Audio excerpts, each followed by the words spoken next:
Okay, and we are live. Welcome to another episode of All Things Xbox Podcast. Once again, I have with me Logan. Logan, how are you doing? Doing great, Jamie. How are you, man? Well, it's summer. I'm from the United Kingdom and I'm melting. So yeah, for the next week or two, all the Americans are pretty much gonna have to deal with us Brits complaining about the weather. But it is what it is. But yeah, we weren't able to do a show last week because I could barely speak. And let's face it, if I tried to use my PC in this heat, it would have overloaded. And I don't really need that going on. But everything's working now, and the temperature's getting a bit better. But we'll move. There's been a lot going on with gaming in the past few weeks, and we actually have a lot to cover. But before we get into the topics, I want to talk about Red Dead Redemption because I've been replaying that, and we have basically a lot of games coming out in the next few months. I'd say from the end of August till the beginning of December, like the gaming schedule is actually pretty stacked. So I was thinking, wouldn't it be cool if I try and work through my backlog? And rather than doing that, I decided to start a new playthrough of Red Dead Redemption. So, not exactly the best idea, considering I just started Cyberpunk as well. But I have to say, like, Red Dead Redemption 2 is even better on its second playthrough because that game is loaded with tons of different game mechanics. Like fishing, swimming, riding boats, the different ways you ride a horse, all that stuff. Learn how to carry a lamp on your waist. Like, all these little tiny game mechanics add up. But I must say, the game's incredible. Like, it was a masterpiece when it came out, and it's still a masterpiece. But I'm just playing that thinking, like, it's such a shame that Rockstar didn't do much else with it. Because with the first game, that sold, I think, maybe 11 million copies or something. Like, that game got single-player DLC. And this game sold 44 million copies, and we got nothing like it, which is kind of sad. But yeah, you've played Red Dead Redemption, right? Oh, the first one, yeah, absolutely. It's a masterpiece. I haven't played the second one yet, but it's in my ever growing hungry backlog, and I've been meaning to get to it. Wow. I mean, if the whole 30 frames per second thing doesn't bother you, play it. It's a masterpiece. Like, I never thought they would be able to outdo the first game because the first game's a masterpiece. To this day, it still is. But with the second game, they just outdid it somehow. And it's an incredible experience, like from start to finish. And the thing is, it's a long game. There's like 115, I think, like main missions, which is a lot for a game like that. So if you do start at some point, I highly recommend it. And the thing is, I think this is something that the BC team should try and get up to 60 frames. Because there's been rumors that the next gen patch for it or the next gen version is going to be put off to like 2024 or something. So like if we can get a next gen upgrade from the backwards compatible team, like 60 frames in this game would be just incredible. Because we haven't seen really any next gen, I should say, BC upgrades for a while, have we? Since what, November? Like ever since then, the BC team's been pretty quiet. Yeah, I think Jason Ronald and the team are working on some stuff. Um, Not sure what, but they don't seem the types to be, just twiddling their thumbs away for a few months. Usually, when they go dark, so to speak, they've got something pretty big in the works. Whether it's, you know, quote, this is not confirmation or saying this is happening, just saying that, like throw out the possibility of achievements for OG games or a huge batch of FPS boost or resolution boost for some older titles, like, or some other new type of enhancement we haven't seen yet. But usually, when they've been this quiet for a while, they're working on something pretty substantial. So, I reckon we'll hear from them before the end of the year, though. Yeah, I'm just really needing 60 frames in Red Dead because yeah, it's a very like weighty, slow game. The way you move, it's very realistic. Your character has momentum, and all I can think is like they really need to let the BC team just have a crack at it because like 60 frames with this would be perfect. And I think now we are so used to 60 frames games on the Xbox Series X and S and PlayStation 5 that going back to 30 is a bit difficult sometimes. Like sometimes it doesn't bother me if I'm playing an older game, but when we all moved from the Xbox 360 and PS3 to the Xbox One and PlayStation 4, the whole promise of 1080p or 60 frames didn't really happen much. Like we did have 60 frames games like Forza and stuff, but it was almost 30 frames across the board, like on all consoles, and nobody really talked about frame rate taking a priority. And then when the Xbox One X and PlayStation 4 Pro came out, we did see some mods for some games. Devil May Cry was 4K 60 frames on the One X and stuff like that. But now that we have these new consoles, this new generation, like I think 99% of the games I play are 60 frames per second with 120 frames mods. So yeah, I really hope the BC team's working on some stuff. And like you said, they've been quiet for a while. And last time they were quiet, it was for a good reason. We got a big batch of stuff, and yeah, I'm just hoping for good stuff. Um, we'll move on to the main topics. Discord is finally coming to Xbox, and it's been quite funny because there's been this weird relationship between Microsoft, Sony, and Discord for the past year. Microsoft was originally wanting to buy Discord, then that fell through. Sony was going to buy Discord, and that fell through. And then it came out that Sony was going to work with Discord to get it up like working on PlayStation. And then we got the news the other day that Discord is now available on Xbox, and that's great because it's a very valuable chat solution. We use that for the show, and it's easy to set up once you learn it. And the thing is, it's important because more and more games throughout the years are getting crossplay, and a lot of smaller developers may not know or even want to integrate a chat feature. Like some big games don't have chat in the game, and I think it's going to be important for that because again, Discord, it's going to be integrated in Xbox, easy to use across all these games. What's your thought on this whole Discord on Xbox thing? I think any time you can add more options and features to a console that have been requested, it's a good thing. And Discord is just yet another chat feature that folks can use to communicate with friends and to party up and do game stuff or other. And like you said, we use it for this podcast, and it's a very effective tool. It's very popular, widespread, used, free, and to me it seems like a no-brainer, and it's a good thing it's made it to Xbox now. And it is funny how there was the back and forth between who's going to buy Discord, and then in the end Discord just works with both. So I in an ideal world, that's the best outcome, honestly, that everybody can use Discord and then connect it to all the platforms, and it's smooth and seamless. Yeah, I'm honestly surprised they haven't announced it for Switch because with all the crossplay stuff happening, and it just seems like a good fit. But yeah, you're right. Like I think Microsoft not buying them or Sony, it's worked out for everyone in the end. I mean, in the end, a few years from now, we're gonna have seamless chat between all of the consoles and PC at the same time. And I think that's going to be cool.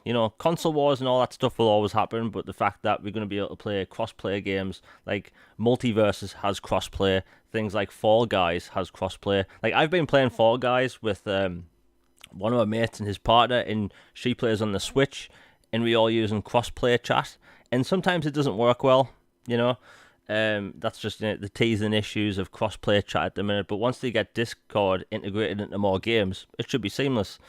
So that's good news. Another Xbox update is that they've shaved off about 5 seconds of the Xbox boot up screen.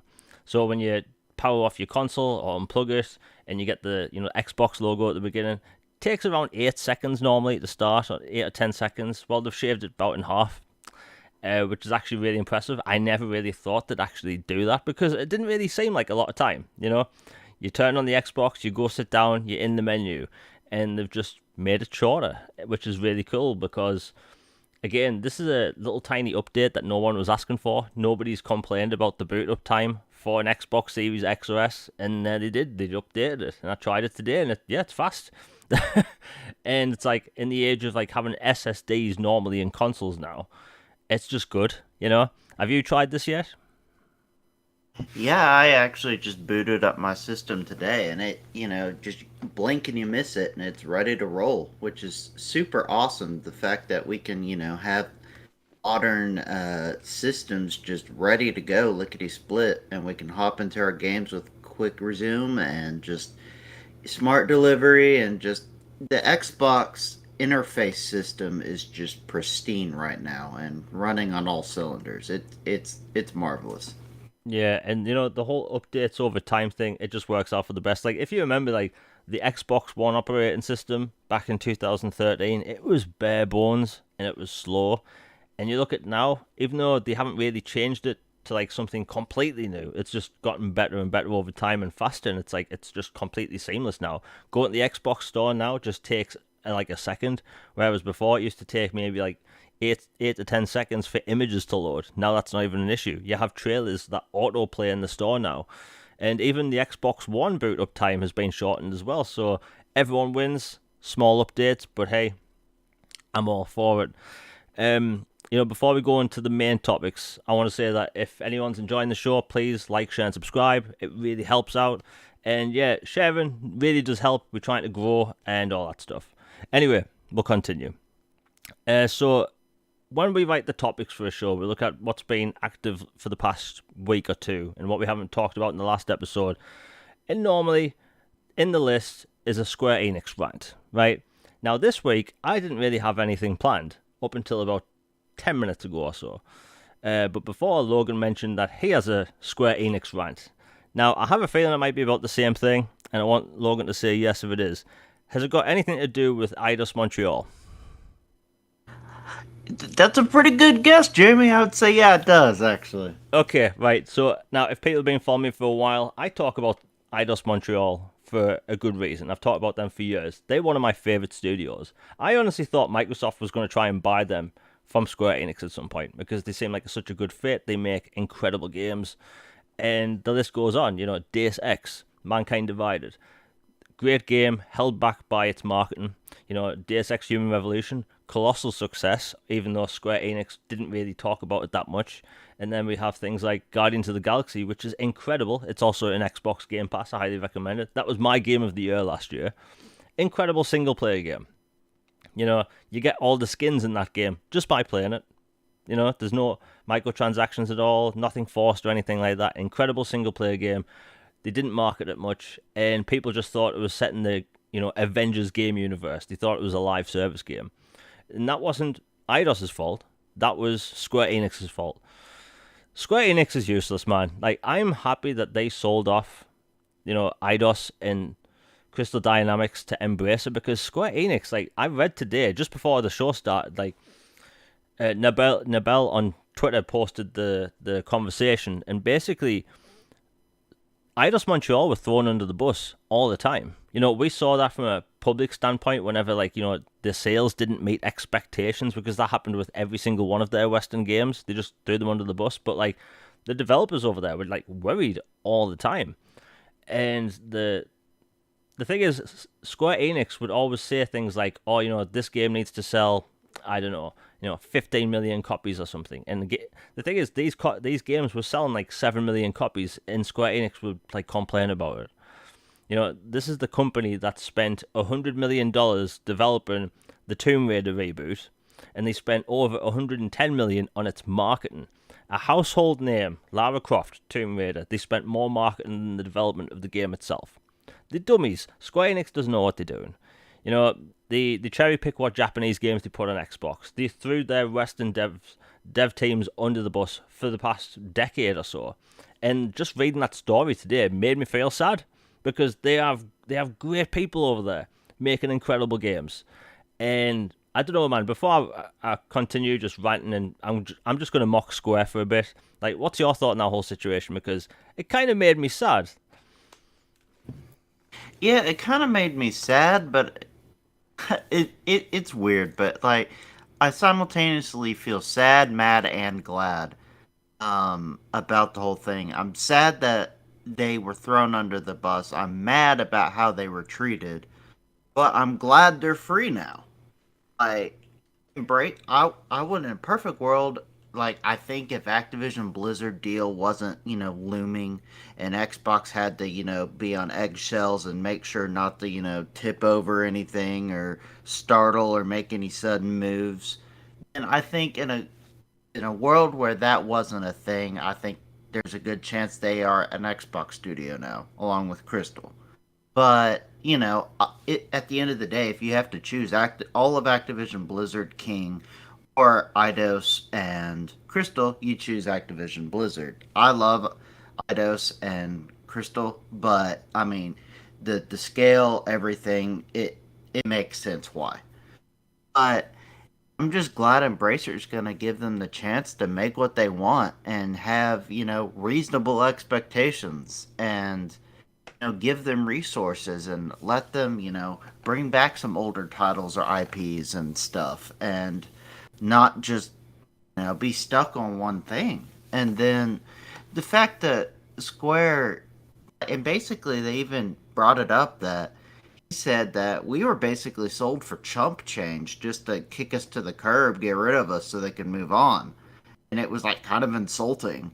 I mean, to an average person, 300 million is a lot, but for a game company that size and that has an IP of Laura Croft of Tomb Raider status in gaming legacy, that's chump change.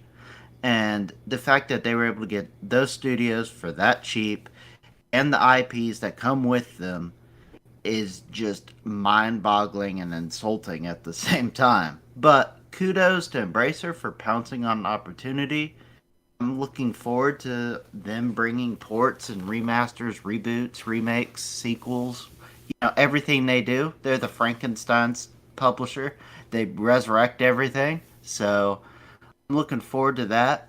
But, it's just even further evidence from the inside that the Western studios are held to a different standard and treated differently than the Eastern ones. Whether it's a cultural thing, whether it's a management doesn't align, whatever it is, for some reason they get the shaft when the other ones don't. Even when it's not their fault at all, and they've been dealt a bad hand. And I'm glad that's over now. That if they fall flat on their face going forward, then well, it's the studio. But hopefully they run and soar and do great, and that's what I think they'll do. But I'm just glad they're free of Square Enix, honestly.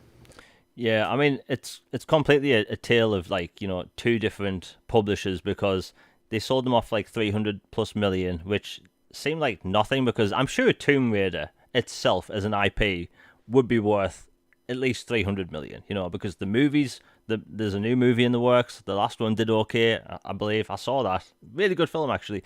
Um, you know, but I just think that was just like too little of money. But here's the thing: the beautiful part was that the CEO of Embracer, when they bought them, said that we expect to make the money back in 2 to 3 years, and we're going to focus on single player content. And then like the next day, Square Enix said that they're going to focus on NFTs and blockchain. It's like gamers' thoughts at the minute, and not on blockchain. They don't care about NFTs, and you have Embracer, this publisher that nobody really knows much about. Not really. Talking about single player games, pushing what we want more of. Like, nobody really gives a crap about NFTs and all that stuff. We want more single player games, and that's what Embracer is pushing for. And if you look at their catalog, like, they are going for single player games. Like, hell, they made an expansion for Kingdoms of Amalur, a 10-year-old RPG. Like, they didn't have to do that, but they did. And that's why I have faith in, Embracer. And some people have some concerns, will they get the funding that other games haven't? Because you have to admit, Embracer games, they are smaller budget titles. But the CEO did say that they are going to inject more money into single player content and AAA content. Well, their AAA developers are basically the Dark Side developers. Well, those are going to get more money now. And you have Square Enix, I should say, Eidos Montreal and Crystal Dynamics. So to me, it's a win-win. I think Square just made a really bad decision. Like, they sold them for, quick cash, which is horrible in my opinion. But, I mean, people in chat, you're noticing the bots, I know. I try to get rid of them. They just show up every single time. Damn those porn bots. But yeah, I think Eidos, they can relax now, because just reading that interview today just made me think like they must have been worrying constantly about their jobs, because all the time we hear about these studios getting shut down, and it wouldn't have surprised me if Square Enix shut them down just so operating costs would just go down a bit, So good for them. And we'll actually move on to the other Square Enix topic. So this person from Eidos Montreal that was talking about this story today basically said that Sony is interested in purchasing Square Enix Tokyo. Now, I'm sure everyone listening is shocked at that as much as I am, completely, and no sarcasm whatsoever. I think that was the most obvious thing in the world, all the properties that I'm interested in are basically embracing now. I think the only loss would be, Final Fantasy games would definitely not be on Xbox. Future Dragon Quest games would not come to Xbox and stuff like that, and Kingdom Hearts. But outside of that, I think it wouldn't really affect Xbox much. What's your thought on that? I mean, it makes sense as a purchase for Sony, and they're already attached at the hip anyway, so might as well just put a ring on it at this point. But for Xbox, it would basically be business as usual, except that it would be no ifs, ands, or buts about Final Fantasy and stuff going forward. It would be clear as day not happening if that were to happen. So, smart move if they end up doing it, and wouldn't shock me definitely. I think it's pronounced Lukao in chat just said it's important to think that Eidos CEO said that Square only had weird expectations for their foreign games, outside of Japan. And that's true. They talked about Just Cause a while back, how that underperformed. Even though, the thing is, Square Enix's marketing for their Western games are terrible. Right? I think everyone's noticed this. Guardians of the Galaxy. I had to tell people what Guardians of the Galaxy was for about 6 months. The game was announced at E3, released in the October, and in between that time, I must have had to tell 200 people what the game is. Single player, action adventure. And then it was sad that the week after the game came out, they actually had it in the trailer itself in big letters. Single player, action adventure. And it's a shame because it's an incredible game. My game of the year last year. And you look at the other Western games like Hitman, when they were under them, advertised horrendously. The market was all over the place. Nobody knew what that game was. Even Season 2, when that was up, people didn't know if that was going to be, a full season or whatever. But I think they're in a good place now. And the thing is, we're just going to get better games in the end. We might actually see things like, Deus Ex Return, which I know people want. Legacy of Kain. I've bet some on this, by the way. I think in the next year and a half, we're going to see a Legacy of Kain collection on consoles. Because if you look at all the Embracer games, they do put out collections of older titles. And I think Legacy of Kain, Soul Reaver, I think people would love to play those games because it's been a long time. I think the last time we had one of those games was the PlayStation 2 and Dreamcast, maybe.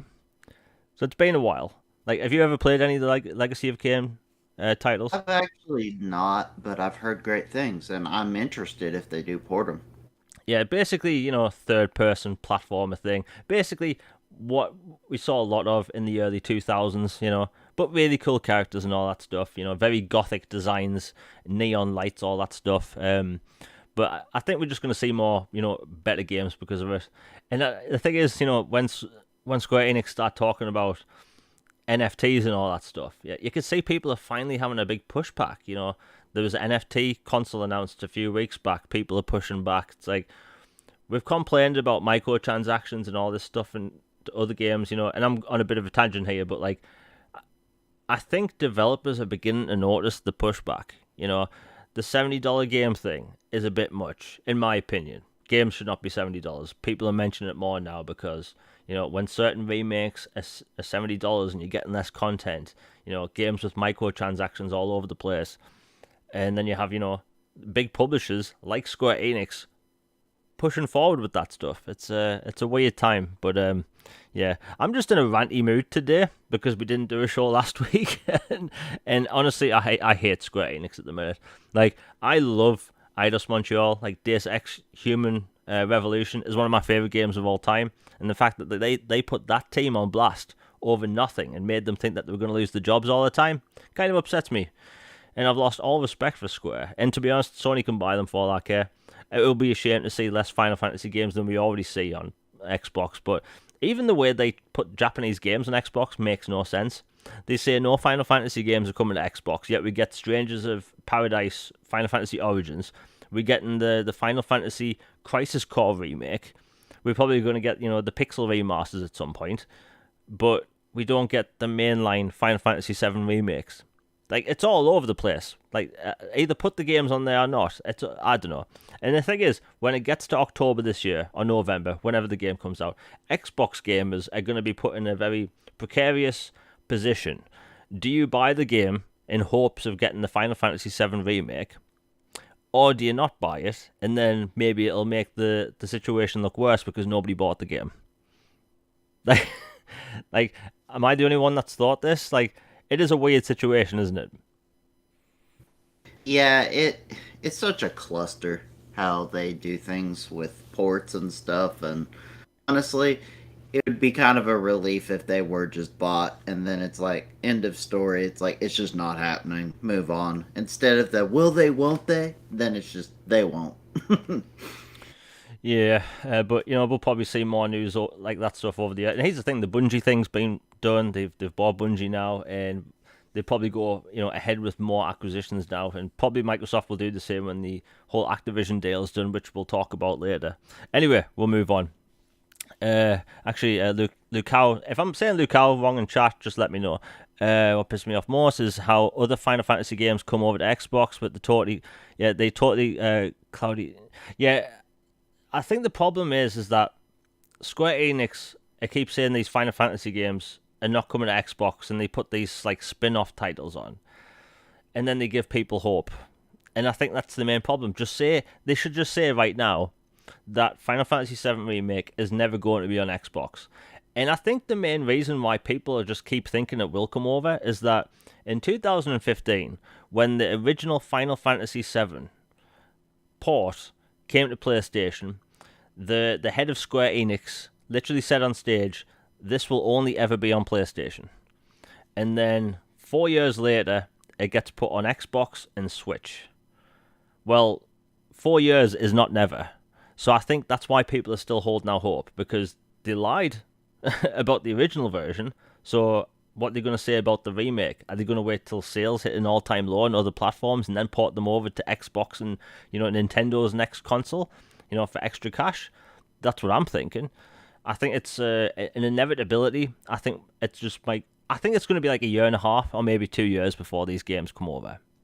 I think it's unfortunate that that might be the case, but I think that's the only way it's going to happen, because Square Enix makes terrible decisions. They have no idea what they're doing. They don't know how to treat the fan base. Square Enix does not really have an active fan base on Xbox anymore because they keep screwing people over. People have no reason to be excited for Square Enix games on Xbox at all, and it's a shame because they've put some really good ports out there for Xbox. Final Fantasy X Remaster is beautiful.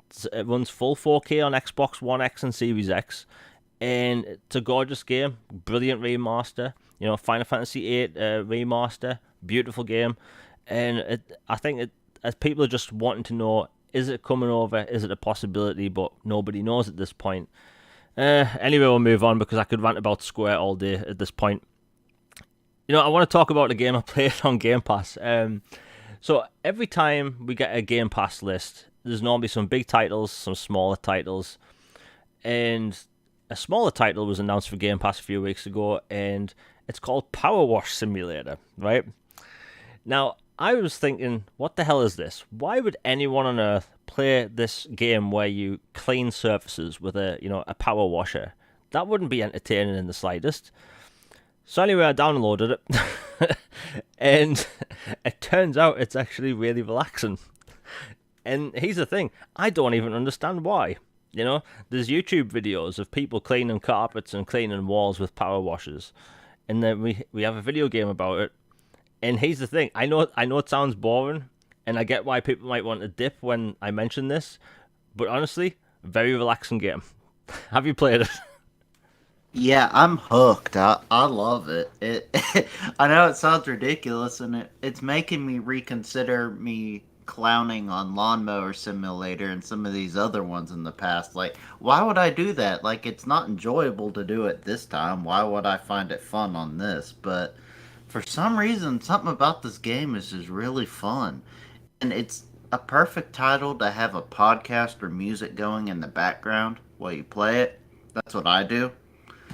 and it's just something relaxing about, you're polishing a car, you gotta make sure you got the right soap. Okay, you got metal here, so you need to use this, or oh, this is rust or really hardcore fungal grime on this, so I need to use the superpowers, concentrated single beam spray, or this is just a whole bunch of dirt, so I can use the light heavy spread thing. And it's just, the things you clean are all different. Like, you clean everything from a dirt bike to a old Mother Hubbard shoe house to a haunted house to a subway station, a playground with like a Stegosaurus slide. It's just something about it is just really just chill. Like, if I've had a long day or I need a break from some more intensive games, I'll put that on and just kind of just vibe with it. And I can see why it's been in the top 5 or so on us played on Xbox recently since it launched, which is pretty incredible for a game about cleaning. Yeah, yeah. I mean, I've always thought these simulator games, like, I've never really understood the point. Flight Simulator has been around for decades, and I highly recommend people play it. It's a very different type of experience. It requires a lot of concentration, but also can be really relaxing when you actually learn how to fly the plane. But when that game, came out for decades, we weren't really seeing other simulators. We're seeing, I'm doing air quotes, driving simulators, like Forza, GT, and all that stuff. But like, we got a Surgeon Simulator. I think it was in 2014 or something on PC, and then all these other simulators start coming out. And then this other developer came out with Goat Simulator that basically made fun of the whole genre. And ever since then, there's been simulator games coming out for everything. There's, digging simulator, like digging for gold. There's, house cleaning simulator. And when I saw PowerWash Simulator, and yes, this is actually a Square Enix title, one of the indie, presented games. But yeah, it's weirdly addictive. I've been playing it while listening to Slipknot. It's a weird combination, but it works. But I highly recommend people play it. The thing is, I don't play like multiplayer games anymore, like to relax at all, basically. And I've just been playing this and listening to music. It's relaxing, but yeah, I highly recommend people just play it for a little bit. And the thing is, one of the levels is this like children's park with like a dinosaur slide. When I finally claimed that, it must have took about an hour or something. Like, I was a little bit proud of myself. I was like, wow, I really did that in game. I feel you. And here's the thing: I don't like doing that crap in real life. I hate cleaning up. I do it because you have to clean up, but like, I really don't like doing that type of stuff. But it's just relaxing, and there's some actually really easy achievements you can get in that game. Um, there's one for pushing the football up the dinosaur slide, which I can't figure out how to do, but it's out there. Another game that released was As Dusk Falls. Now, this is basically a visual novel that's set over 30 years between two different families. Now, I haven't played it yet. I just downloaded it, and it's actually a big file. It's like 58 gigabytes or something. Have you played it yet?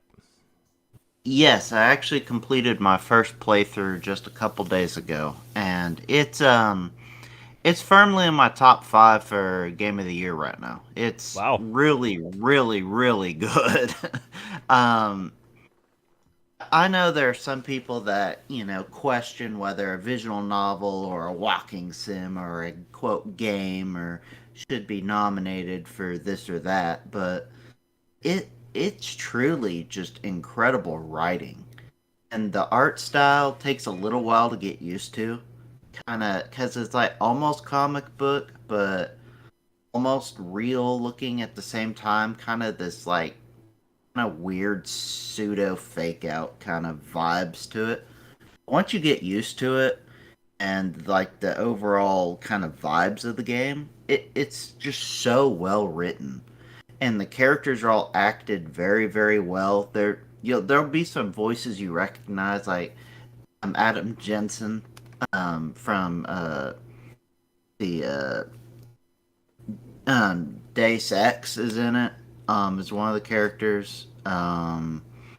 There's the lady who played the main character in Returnal. She plays Sharon Holt in this game.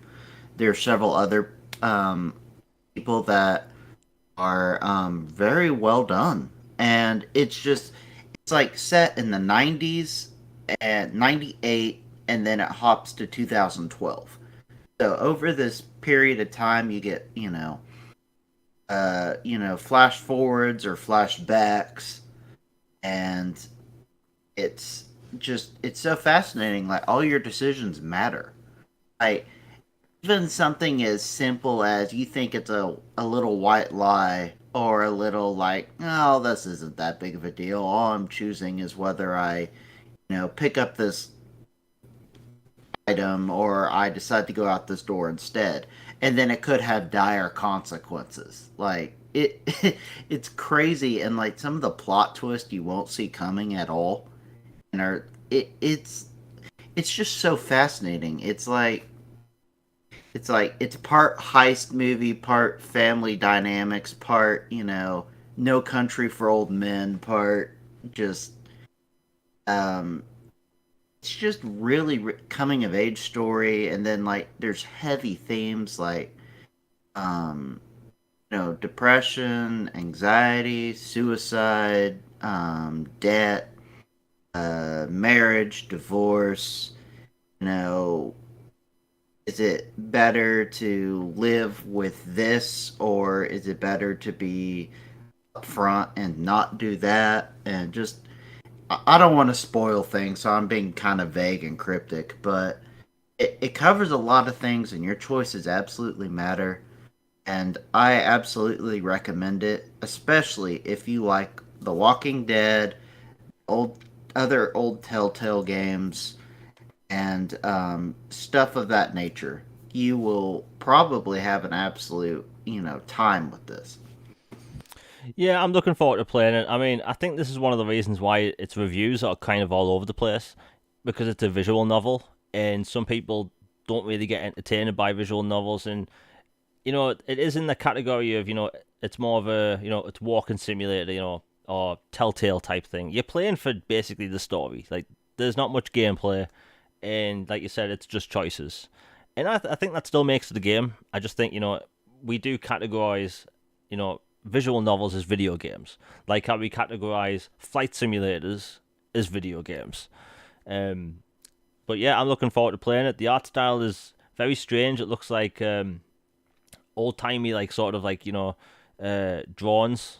I don't know, like I think the art style is really cool, but I think it's going to be something for people to get used to. Again, I think it's about 7 hours long, according to online. But yeah, I'm looking forward to playing it, and that's also in Xbox Game Pass. Before I move on, Bradward Fight on Twitter tagged us and said that Square Enix charged Eidos Montreal $65 million a year whether they released a game or not. Wow. Now, they released, I'm trying to think, they released 4 games last generation. They released Thief, Deus Ex Mankind Divided, um, Shadow of the Tomb Raider, and Guardians of the Galaxy. So, in what, a whole generation, they released 4 games, and then they were being charged that much per year. That is terrible. See, by the minute, I'm getting more angry at bloody Square Enix. Like, that's ridiculous. Like, did you see that? Yeah, I saw that. I liked it, and hoped you'd pick up on it. So yeah, I don't know. Square's gonna square, man. It's what they do. It's just more of the same. Yeah, okay, so we'll move on. So KOTOR remake. Now, yes, we are an Xbox podcast, but the thing is, KOTOR, that's built in Xbox's blood. The original game was a masterpiece. Brilliant game. Has one of the best twists in all of gaming, in all of Star Wars, in my opinion. And to this day, I think people should still replay the original because there isn't really anything like it, especially in the whole like Star Wars space for games. Well, it turns out it's indefinitely delayed, and at least till 2025. Now, I am blocked by Jason Schreier. I don't like that person because he's weird, and that's all I'll say. But considering you can see his tweets, please elaborate. Yeah, a lot of people asked for screen grabs of that when I He blocks shared everyone. it. I tweeted I followed up with some summaries of it, but essentially to boil it down, game is not doing so hot right now. They've indefinitely delayed it. They've paused it. They fired two directors of the game just abruptly. Just like you're gone. Bye. So not only is it that they had insane expectations apparently that they thought they could get this thing out in 2023, but it's more going to be 2025. Apparently there were some concerns about some things involving the game itself and such to where they felt that they needed to make a sudden and dramatic change in direction. So, does that mean there's going to be a bunch of rewrites or gameplay changes or whatever? I don't know. But he didn't get into very big specifics about that. Just basically, this game is not coming very soon, if at all, at this point. It's indefinitely paused, but they hope they can get it out by 2025. And, you know, I tweeted something about it. It might seem a little harsh, but like to me, I'd rather the game just not happen if it's going to be some just cluster cluck thing that is just a blasphemous abomination of what Knights of the Old Republic was. That game is near and dear to my heart personally. It's my favorite game, favorite Star Wars story of all time to me personally.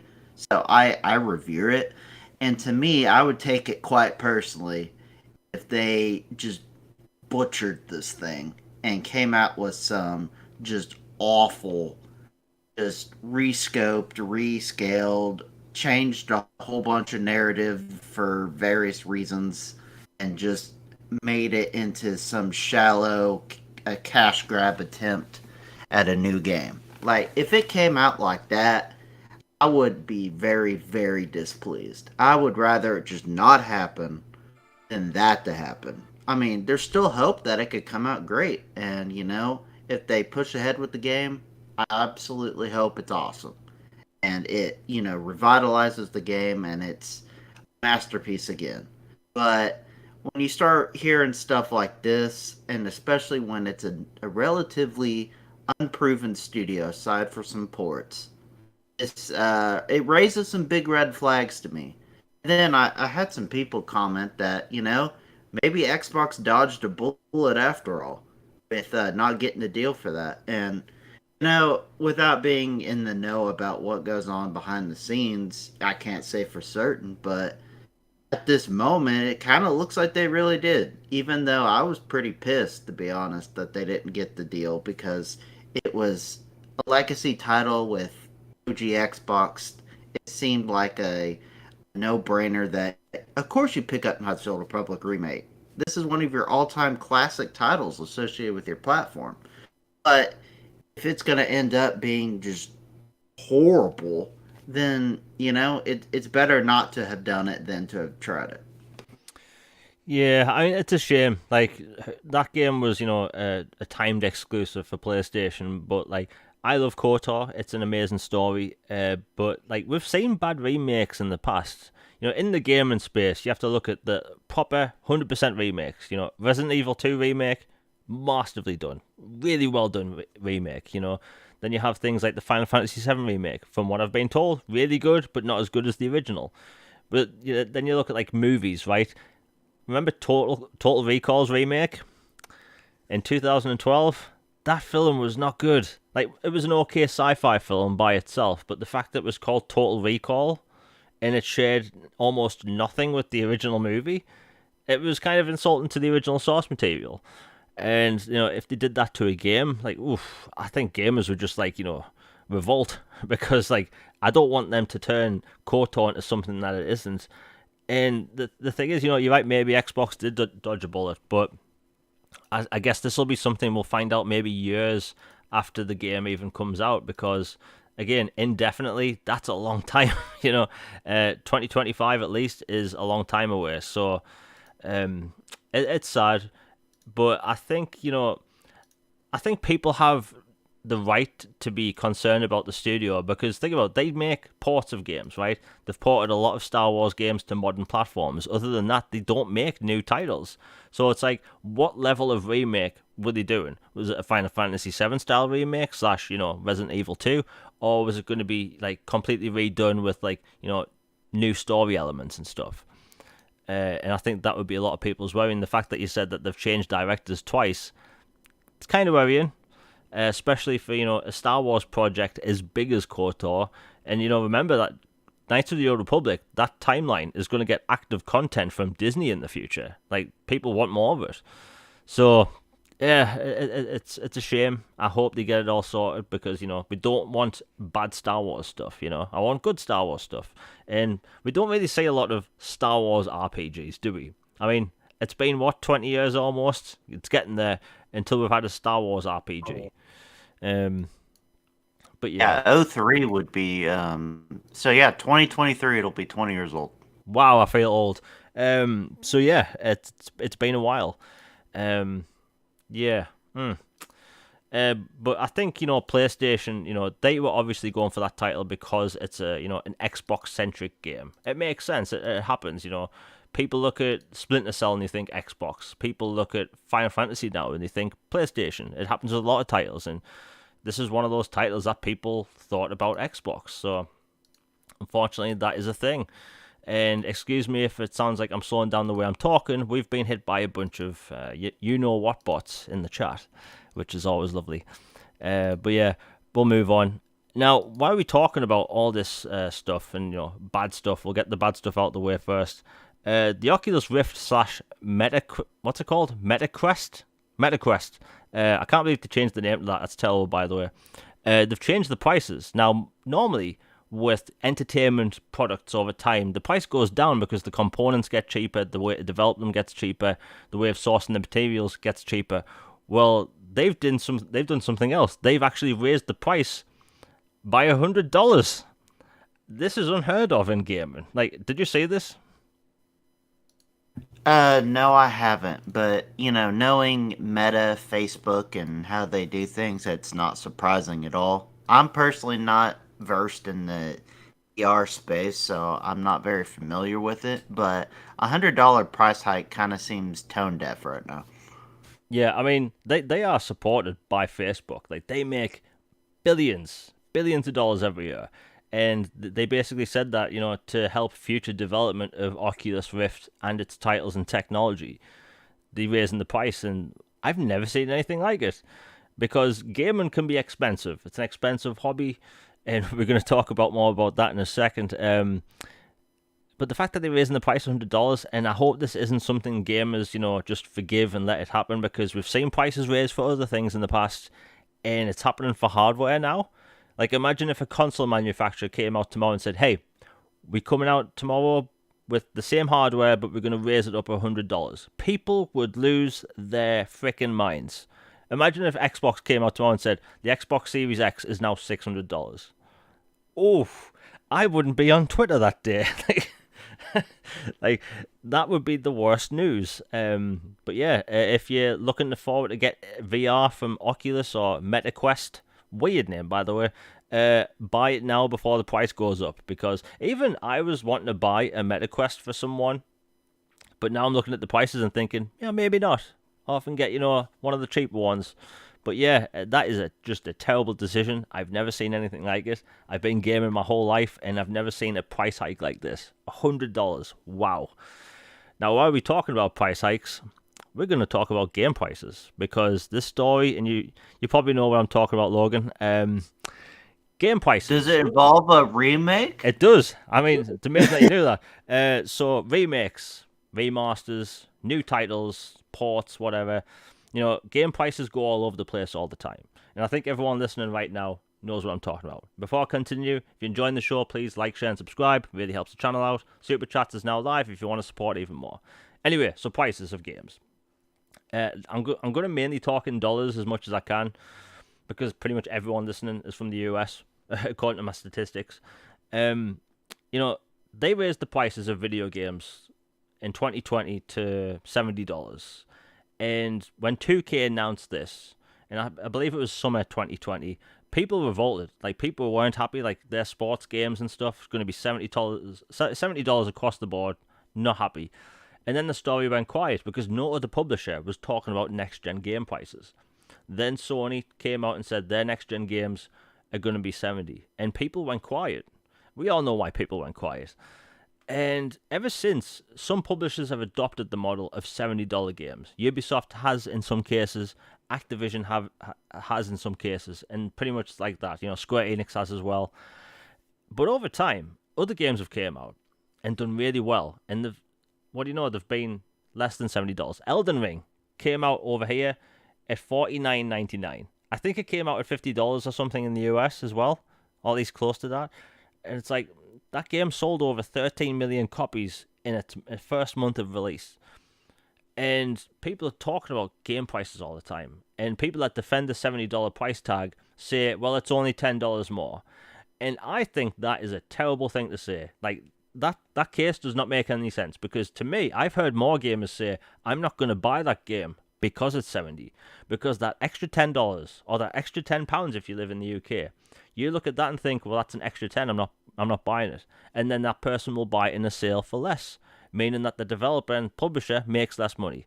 Now, I'm not putting that blame on the consumer, because that's their right.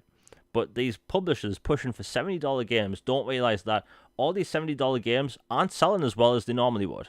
Like, have you noticed this as well? Like, $70 games just don't seem to pop and sell like they would. Like, yeah, God of War and all that stuff will sell well. And people like to point out these $100 collector's editions. Those $100 collector's editions always sell out, no matter the price. I remember the Titanfall collector's edition that launched at, I think it was £300. That sold out almost instantly. Collector's editions do this. Have you noticed this, by the way, Logan, about like people like complaining about the whole $70 price tag? I'm guessing you have. Yeah, it kind of blew up on Twitter the other day. I actually did a poll about it, about remakes and remasters in general, and the pricing of games. This is kind of related to the $70 thing because it's about pricing in general. Hold on, let me scroll back to find the thing. But like, as far as $70 games go, to me, like, it depends on the game. There are some games I think are absolutely worth 70 or above, depending on content or quality. And then there are a bunch of games I don't think come close. But um, obviously, I prefer not to spend $70 a pop. And I think it's kind of some weird cultish vibe thing when people talk proudly about dropping $70. They're proud to drop 70 every time on a game because, I support quality and this thing needs this, this, this. Like the other companies that make just as good of games that don't charge as much are somehow inferior because they don't shaft you for an extra $10. Like, it, I don't know. It's just weird. Like, if $70 becomes the new norm, I won't be thrilled, but I'll be like, okay, that's what it is. That's the price to play now. But I would prefer, obviously, they don't do that. And it seems like for the most part, most companies have avoided the $70 price. 2K is an exception with their sports titles, and then Activision Blizzard with some of the Call of Duty games, like the bundles, cross-gen bundles, are like 70 plus. So you can get the Xbox One and the Series X or Series S. And like the Tony Hawk remaster, like you had to buy a bundle to get both and stuff like that. But overall, like, it's not a deal breaker for me, but I obviously prefer not paying 70 for it. Like, paying less is better because I can get more games as well. And and I can use the money on DLC or something else. It allows the money to spread faster and farther and go to more games. And then as far as remasters, remakes, I had a poll about the how should remakes and remasters be full priced, and I had over 3,200 votes in, and the vast majority said remakes and remasters should not be full price, like both of them. And then second place was remakes, yes, for full price, and remasters, no. So people in general kind of just they're not feeling the next gen pricing for reskinned or refurbished older games. Yeah, that makes sense. And I think the problem is that publishers don't put it's not like a sliding scale for prices. It's like if they can slap $70 on it, they will. When pricing of games should be a sliding scale. Like why does it have to be 60 or why does it have to be 70? Why not 40? Why not 45? You know what I mean? Like it shouldn't be just a static thing. And then the whole remasters and remakes thing goes into that. Like look at Mass Effect Legendary Edition, right? I will talk about that game every day for the rest of my life. It's an incredible product. It's all 3 games, all DLC and expansions. Launched at $60. It has 120 frames modes and 4K 60 modes, and it's perfect. I played it from start to finish. Not a single bug. Every bug from the original release gone, completely gone. And I played that first game, I think 10 times, right? And not a single one of those bugs was in there. They completely overhauled the first game. They remade every single visual, every single asset in the first game, and did a masterful job at it. $60 for 3 games. And then people have had like a big issue lately with The Last of Us remake, and I think that's put a question on like what is a remake? Because is a remake if you use the same animations and voice acting? I don't think so. Like, is the game good looking? Absolutely. Looks gorgeous. But how is it a remake? And, when this whole conversation was going on about like $70 for the remake, it occurred to me, and I appear to be the only person on earth that put this together, Gears of War Ultimate Edition is a remake in the same sense. They remade every single visual. In fact, in this one, they actually remade and redirected the cutscenes, as in the cutscenes have been remade from scratch. All the visuals have been remade from scratch. They've redirected, as in the camera angles in different places with different effects. The sound has been enhanced. And it only launched at $40. It retains its multiplayer. It has the PC exclusive content back from 2006. Yet, that was on the same level, and it cost $40. Not a single person batted an eye, by the way. And back then, we got the codes for the original games. So if you wanted to play the backwards compatible versions, you could. And now it has a free FPS boost and auto HDR. And there's this remake being sold for $70. And I mention this because it's setting a bad precedent. Because this sliding scale I'm talking about should exist. Should we be wanting to pay $70 for every game? Because when I mentioned that we may see a Legacy of Kain collection, be it a remaster or remake, I don't think on any planet that should be $70. Like, a collection of those games should be like 40 or 35. But like, I think it's setting a dangerous precedent, just pricing these games willy-nilly at $70. It's stupid. And then look at the UK prices, right? A lot of these $70 games in the UK are costing the equivalent of about $85 to $90. So at that point, I have to ask you, would you be willing to pay $90 for a video game? I can guess the answer. That's going to be a no, right? Am I right? Unless it's a special collector's edition, then, or it came with like all season pass, all this, that, and whatever. But for a base game, absolutely not. That is blood money. $90, my word. Yeah, I mean, in the UK, like when Returnal came out over here last year, like that was the equivalent of about $95. Like it's insane, and that's why I think these developers and publishers should do a sliding scale for games. It shouldn't just be $70 or $60. Like again, Elden Ring was £49. And I got 130 hours of content out of it. Got my ass kicked a lot, but it was an amazing game. And it just really makes me mad that people are defending $70 games when sometimes we're getting less content, we're getting less modes. I only found out recently that Last of Us remake doesn't have multiplayer.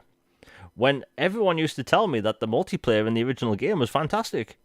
And people are defending less content for a higher price because it looks pretty.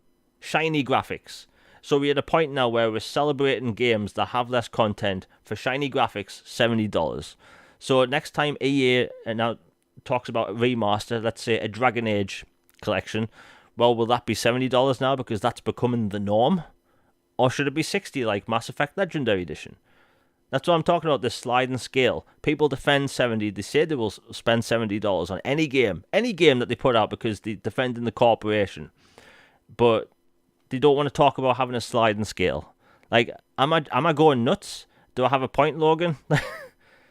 No, I completely agree. Like many things in life, it's, about moderation, and very few things are black and white. There are a few things, but about this in particular, it's like I think the sliding scale is beautifully put. Like to me, it feels like remasters, in my opinion, are like 20 to 40. That's like my comfortable price range Yeah. for most remasters. There are a few like I'll pay more for, like for example, the Master Chief Collection, or the Mass Effect trilogy, because when I look at it that way, it's like, okay, Mass Effect trilogy, it's essentially $20 a pop for each game and all the DLCs, and they're upgraded and everything all in one package. That's a good deal. So 60 to me in that scenario doesn't bother me for a remaster because it's a collection. It's at $20 a piece with all the DLC.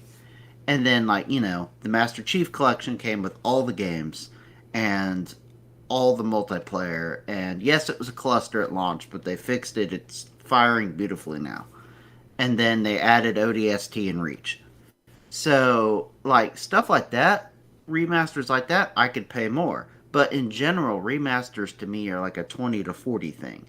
And then a remake to me is not just prettier graphics. It's like you have fundamentally changed some things in the game.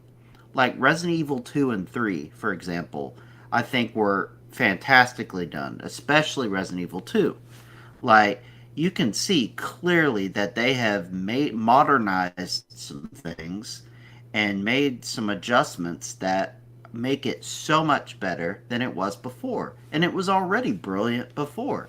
But, a game from 98 or 2000, brought forward today, a lot of people aren't going to be a fan of some of the control schemes and some of the kind of feels redundancies.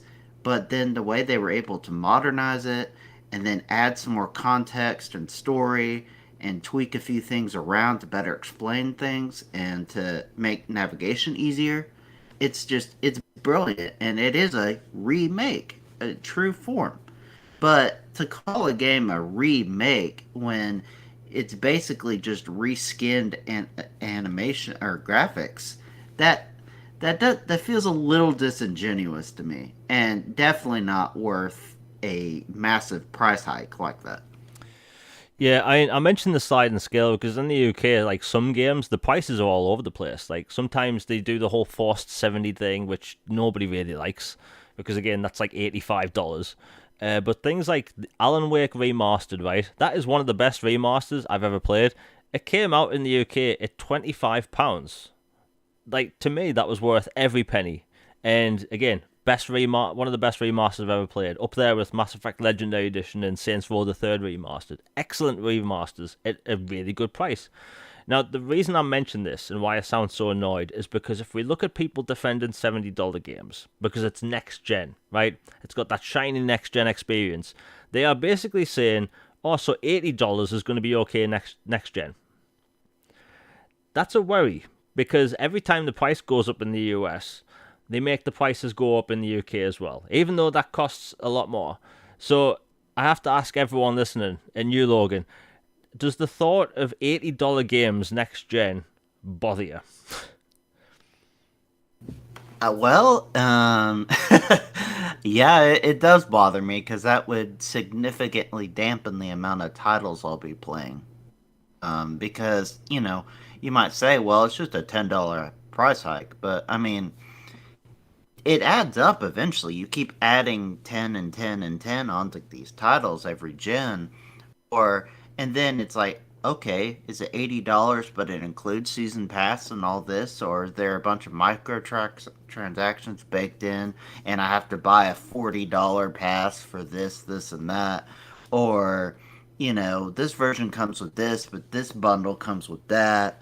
And then it just I understand costs are getting higher to make these things, but there comes a point where there's an industry standard, and if you're going to significantly deviate from that or try to, you know, crowbar a new standard into place, there's going to be resistance.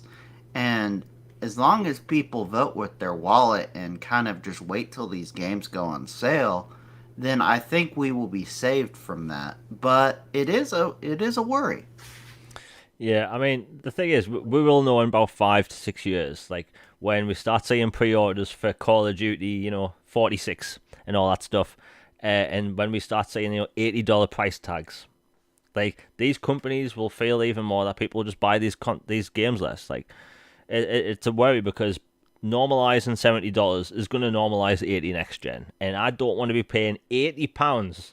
That's like $100 for video games. That's not happening. And the thing is, whenever you mention prices, people bring up the 80s and 90s about how games cost $80 then and $70. The problem is, back then, games now are printed on a disc, right? They sent to one factory, the game's done, they put in cases, they leave. Or you download them digitally, where nothing happens, right? Back in the 80s and 90s, you had injection molded cartridges made in one factory, shipped all the way across the world, where they got multiple chips put in, because remember, these cartridges had, like, chipsets in them, which was basically more than one chip. So like, some of these chips had, like, maybe like over 100 components, where they had to source them, create them, and then put them together, and then put them into the shell, which had to get boxed later on. It's like the process of making a cartridge in the 80s and 90s was way more expensive than making a disc or having it digitally.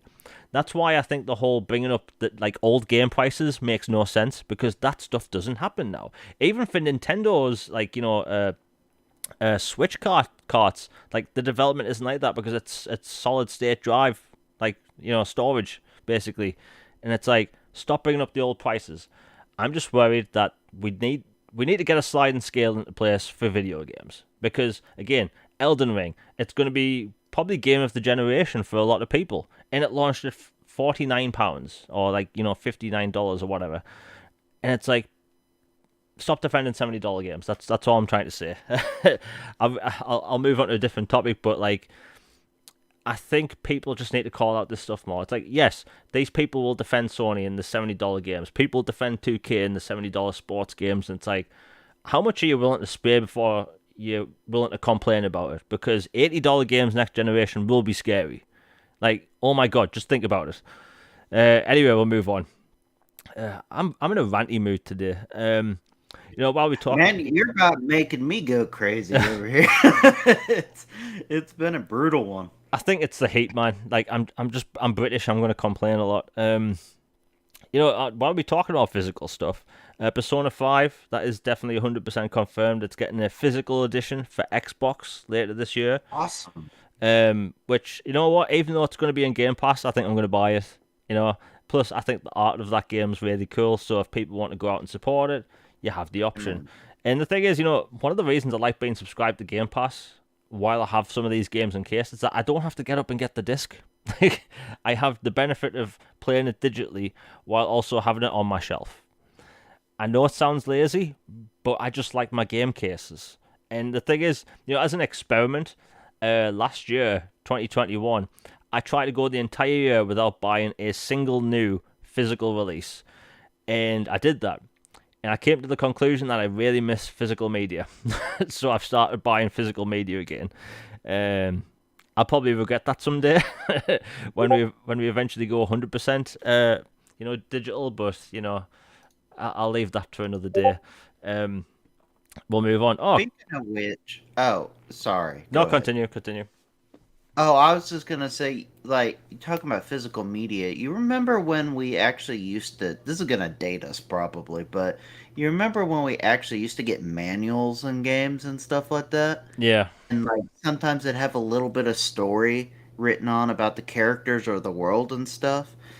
I miss that. Now it's just like a little one little thing that has like the, oh, here's the, the warning for the lights in it, or here's our, CYA legal stuff, or here's a code for a free skin. It just, I know it, it cuts costs, but there's something nice about getting like nice little manual where you can actually open it and read it and then see the stuff and the pictures and the descriptions and the background. And then like sometimes they'll even have a thank you note like CD Red. No, they kind of have been in hot water recently, but I remember buying The Witcher and stuff, and then like it came with a thank you note and everything, and it's like, thank you so much for buying this. This means a lot as we try to, make our way in the industry and do this and this. I mean, it's a small thing, but those things add up and help build affinity for a studio. So I don't know. It might sound like big boomer energy, but I kind of miss the little manuals. Yeah, I mean, The Witcher 2 on Xbox 360 came with, it came with the soundtrack, it came with a little manual, it also came with a mini game guide, basically explaining, like, some of the monsters in the game, how you defeat them, and also, like, certain, like, story quest parts, like, basically a literal game manual, which was really cool. But no, I mean, I'm going to throw a member berry out there for everyone older than 25, or I should say older than 20. Um, I remember sitting in the car, like, after, like, I think it was like Pokemon Gold or something came out as a kid, like sitting in the car, and before you get home to play the game, like, you pull out the manual and it show you all the different Pokemon and stuff, and it's like, I do miss that as an adult. I know it is waste, it's damaging the planet and all this stuff, and I'm always recycling stuff. Like, I know I don't talk about this stuff on Twitter, but I recycle everything I can. I'm a very healthy person. I try to, live, clean and all that stuff. But man, I miss that. I miss that crap. I know it's bonus material that 99% of people don't care about, but I love that stuff. And now you're right, you do get a case now, and it's like, oh, here's your DLC for this game, or an advertisement for DLC that you don't own yet, and it's like, thanks. But yeah, I do miss that stuff. But yeah, I'm gonna buy Persona 5 physical for Xbox because yeah, I want to support it. Um, yeah, we'll move on. In the title, I was talking about Gotham Knights, and we've had a few trailers so far talking about the story. They're going to put out a new story trailer soon relating to the Court of Owls, and they've been putting out story trailers relating to the characters, or I should say character action trailers. And we've had one for every single character so far, I believe. Uh, I think so, yeah, other than Red Hood. I'm not entirely sure on that. But anyway, we've been getting character trailers. The game looks great. The combat looks better in the character-based trailers than the 15 minutes of gameplay. I did think this game was going to get delayed because of Call of Duty releasing 3 days later. But, I mean, they're talking about the game's release date constantly, and it comes out this October. So I think they're going ahead with the release, which I think it might hurt the game a little bit just because of Call of Duty being so big. But I'm happy in the case that I'm going to play Gotham Knights this year. And before I go into the details, are you looking forward to this game at all, Logan? Yeah, I'll check it out. I'll be honest, it's not like high on my priority list, but it's one I'm curious about, and I'll probably check out some reviews and like people like yourself talk to friends that experience it to see what they think and how they like it before I jump in.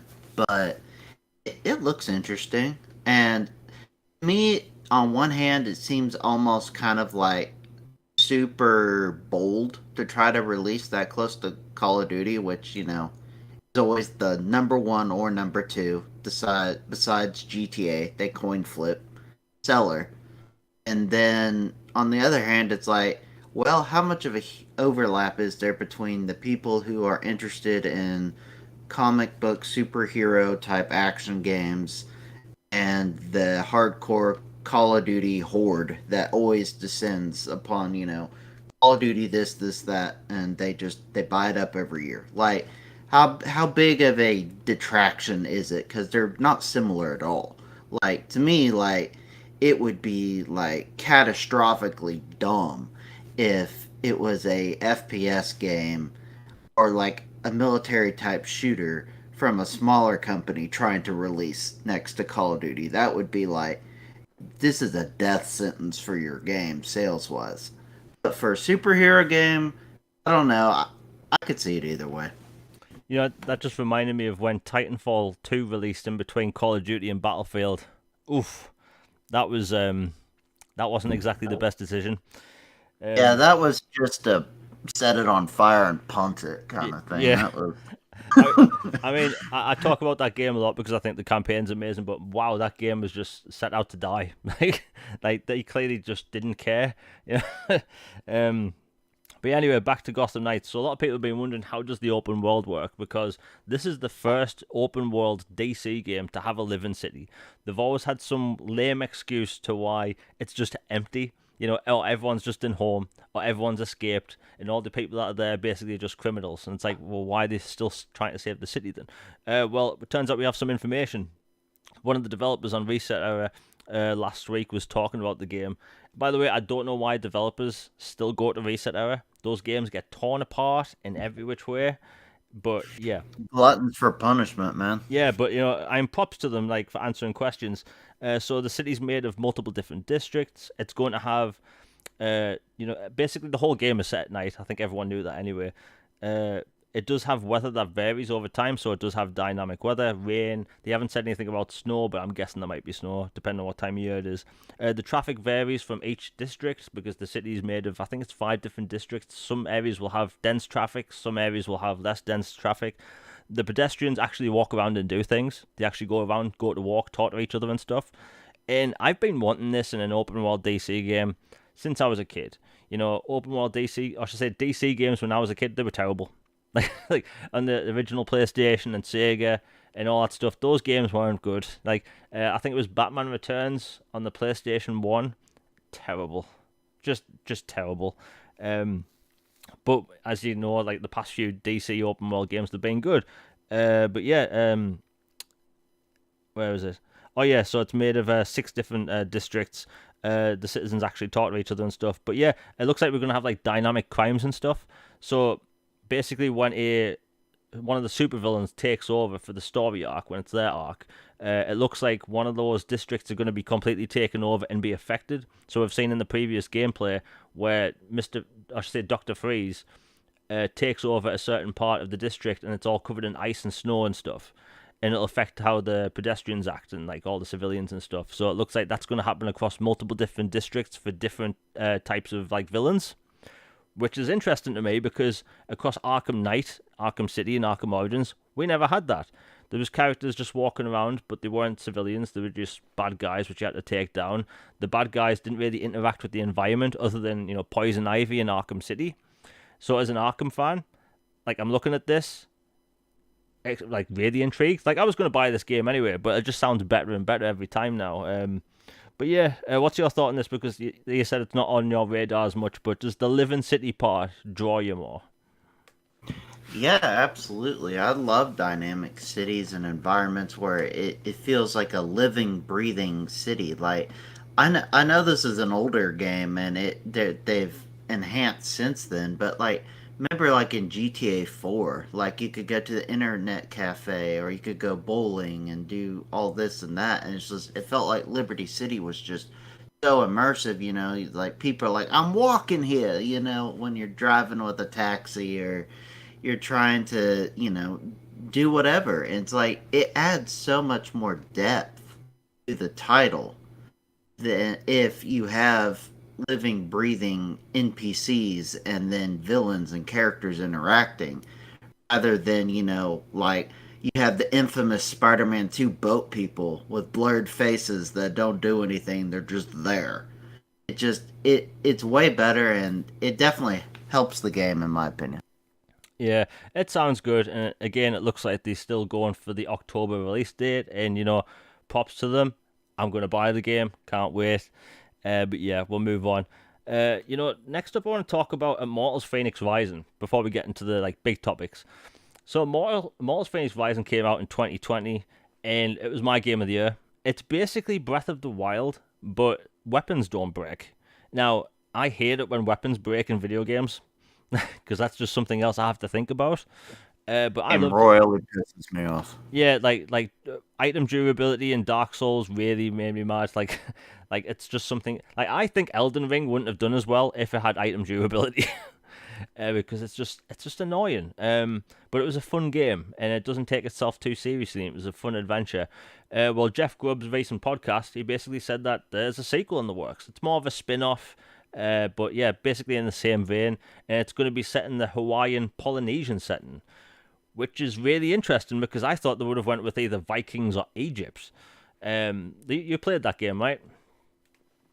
Um, once again, it's in my backlog, but it's one I'm definitely wanting to play, and it looks super fun. Like you said, like it's Ubisoft's Breath of the Wild take, and but it's got mythology in it, and it looks fun and quirky, and like from you and others I know have said just wonderful things about it, and like it kind of runs counter to all the Assassin's Creed, Far Cry, like just rinse and repeat formulaic complaints. Like this is very different and unique, and people were worried it was going to be a one-off, but thankfully, they've listened, and the cult hit is getting a sequel. So I'm very, very happy about that.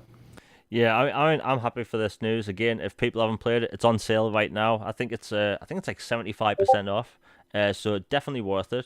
And it's also got a gold edition which has a few expansions. Um, but yeah, happy that's coming because again, incredible game. And the thing is, the Hawaiian Polynesian thing really like surprised me because it just seems not as predictable as Ubisoft would normally be. Like I thought, like they would. I honestly thought they were going to go for Egypt again. Like they did with Assassin's Creed. But the reason this game is so refreshing is because you play Assassin's Creed now. It's like a 90-hour game, and there's a million icons on the map, and the map is absolutely massive. Well, in Immortals Fenyx Rising, I'd say it's like a 25 to 30-hour game. The map is actually pretty big, but it's more vertical than anything, with like mountains and stuff because there's like Olympus and all this stuff, and it's just a good adventure. Again, you just there's lots of jokes and stuff. It's fun. The gameplay is the focus. There's climbing and all that stuff. So if you like Breath of the Wild, you're probably gonna like this. But yeah, that's coming. Might be 2025. Wasn't entirely clear. It's been in development or pre-production for a little bit, but yeah. But I want to talk about Ubisoft because it seems that they are in trouble. And you've probably seen this, yeah?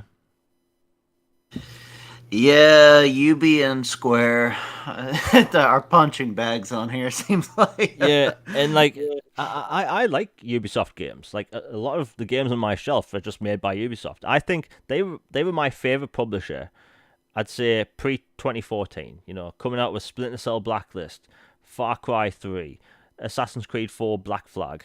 Rayman Origins. Like everything was different. And that was exciting for me because I was buying their games and getting a completely different experience. And like ever since I've been buying their games, but all of them are they kind of mixing together. Like Assassin's Creed is like Far Cry now, and Far Cry is like Assassin's Creed. You have Ghost Recon, which is a lot like Assassin's Creed now, and all this stuff. And they all incorporating these live action, or should I say, live service style elements.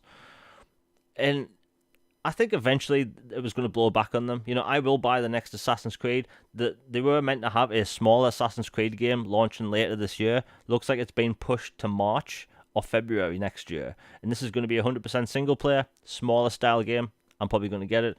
Avatar was pushed to next year or 2024, which I'm not going to lie, a little bit heartbroken. I love Avatar the movie. I've been wanting games set in that universe since, and the fact that they've delayed it to either 1 or 2 years hurts a little bit, but it kind of makes sense to make them launch alongside with the movie because we're going to get another Avatar movie next year, apparently. But yeah, it looks like they don't know what to do over there. Assassin's Creed's in a weird state because Assassin's Creed Unity is going to be, I should say, Infinite is going to be their project going forward, where they incorporate different universes, actually different settings into this big open service-like game. And from the developers over there, they just don't know what to do. Like you've seen all this crap, right? Like Ubisoft developers just have no idea what they're doing with games at the minute. Yeah, and then like add to that, everybody thought they had canceled a game. It had even been reported, and then they come out and go, "Psych! This game is actually still alive and well." This like roller game, something like that. I can't remember the Roller title off Champions. the top of my. Yeah, there we go. And so it's just like head scratching all the time for UB, whether it's they're embracing NFTs or they're promoting games that are not what people want involving those franchises, or they had news the other day where they axed a bunch of titles, including like a Splinter Cell VR and a Ghost Recon game of some sort. So it's been a mixed bag with them lately. I hold out hope that they'll get their ship together and set good course with that. Like speaking of ships, like Skull and Bones looks really cool, and I'm glad that has been resurrected. I hope that does really well. And the new Assassin's Creed, I hope it does well. And then Prince of Persia, the remake of the original one for Sands of Time. That keeps getting delayed and delayed, but there's hope that can get fixed. And then there's Beyond Good and Evil too. Apparently, is doing well now after everybody thought that thing was basically dead. So it's just a whole bunch of just throw a dart at a dartboard and hope something hits with them lately.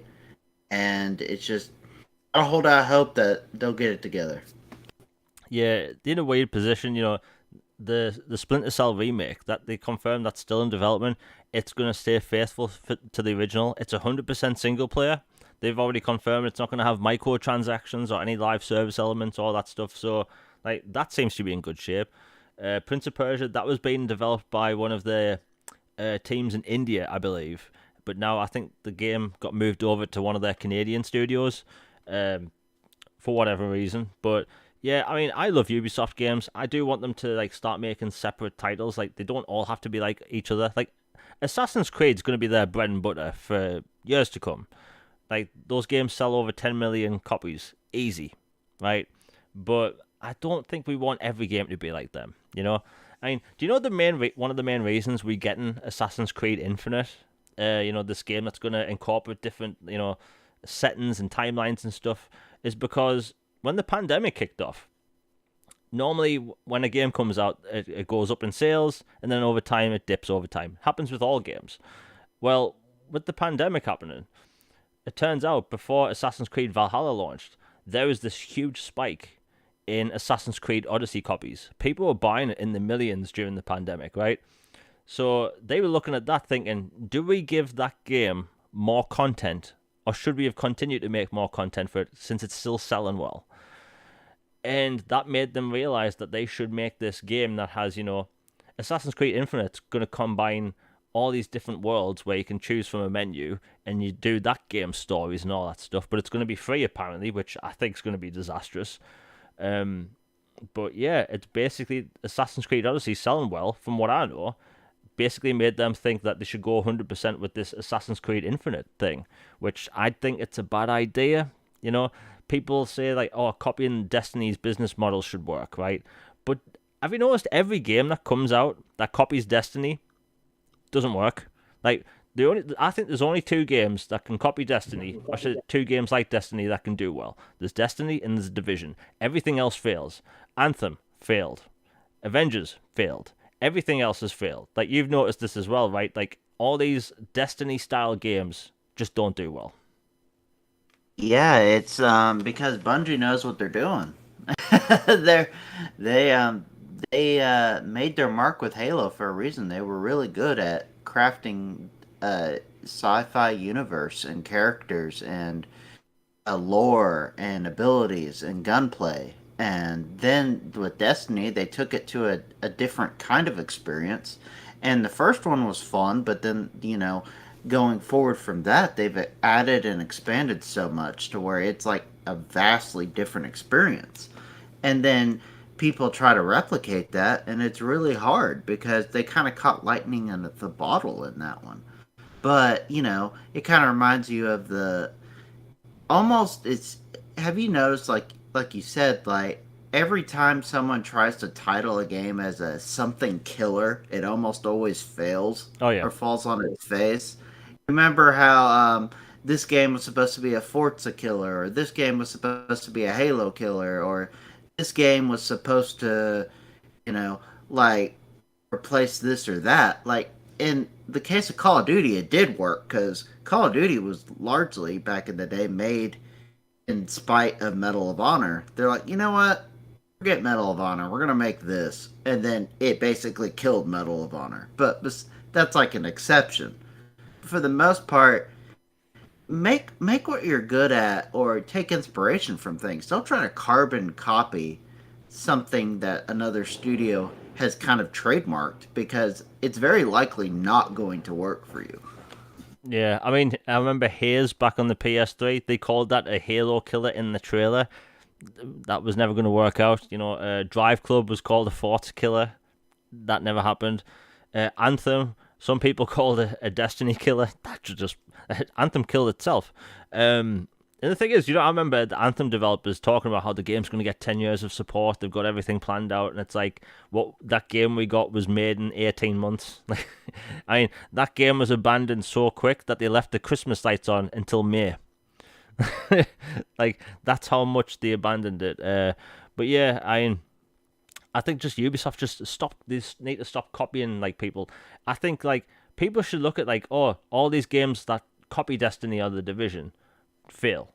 Like, just do your own thing. And then, a couple of Ubisoft games get cancelled, the VR ones. One of the sort of Battle Royale games is going to get cancelled in favour of a Division Battle Royale game. That might succeed because, again, it's the Division. They have a built-in fan base, so that could work out for their fans. But yeah, I think just Ubisoft, they just need to stop chasing trends because this never works out. Look at Battlefield. Battlefield isn't in a good state anymore because they try to chase trends.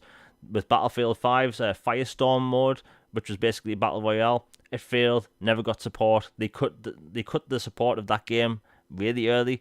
In Battlefield 2042, they just came out with DLC. Just like, it's ridiculous, and it's like all for chasing trends. And otherwise, this crap wouldn't be happening. But we're going to be moving from Ubisoft to a different publisher who most people normally, make fun of, and that's EA. And we have some good news. They're coming out with a single-player, open-world Black Panther game. This has been developed by a new studio, and this was reported by Jeff Grubb over on his podcast. And yeah, I'm excited. And the thing is, whenever I talk about EA and Black Panther or EA and any of their projects, people always say, but EA is crap. EA is all this stuff. The reason we have to thank EA for their single-player games getting more budget is because Jedi Fallen Order did so well. In fact, single-player games are going to get more of a focus now over at EA over live service model games because of Star Wars Jedi Fallen Order. I've said time and time again, that game is going to change a year, and it turns out it has. Because of that, we're getting Unreal Engine 5 Mass Effect. Yes. And, we're going to be getting good single-player games. And the fact that we're getting a single-player Black Panther game, which is going to be multi-platform, and it will be on Xbox, we have Star Wars Jedi Fallen Order to thank. What's your thought on that? Yeah, first off, to echo your thoughts, Jedi Fallen Order was my game of the year when it came out. Just brilliant game. If you haven't played it yet, play it, especially if you're if you're a Star Wars guy, or if you're into the Elden Ring or Sekiro, Dark Souls type combat. It's just a beautiful marriage of that. And the story and worlds and everything are completely canon. They're not legends. And it's getting a sequel, so coming up next year, early next year. So definitely recommend that one. And yeah, just thank the lucky stars that that game sold well, and the EA realized, you know what? People actually like high quality single player games instead of shoddily put together multiplayer games. Like, imagine that. I guess we can sell more of them now. And then we get Dead Space remake now. I would almost guarantee you that game would not have a chance Oh, no. to have existed if Jedi Fallen Order had not done well.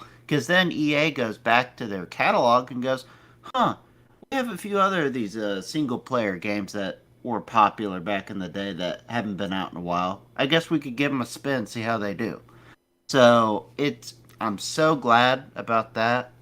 So excited for Jedi Fallen Order, Jedi Survivor. Black Panther is going to be awesome. Great movie, great lore, fascination in the Marvel Universe. And the fact that it's multi platform is awesome. Now we don't have to have console tomfoolery nonsense over a comic book character and ownership of it instead of, you know, Spider-Man is only PlayStation and this and this and this. It's like, you know, Black Panther, everybody can experience it and enjoy it, and it should be fun.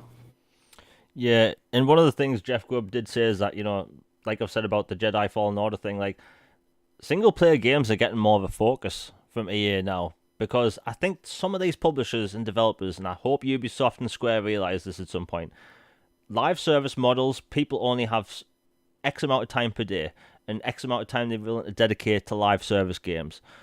So single player games are going to get more of a priority over the year. So more money's going into Star Wars Jedi Survivor. I keep wanting to call that game Star Wars Jedi Fallen Survivor. Damn it. I mean, it may be accurate. Yeah. But yeah, I mean, it looks like EA is in a good state for their games. Again, Mass Effect moving to Unreal Engine. Jedi Fallen Order just did a lot. Like, that game, apparently EA didn't really have high hopes for the sales of that game. They thought it was going to sell less than 4 million copies.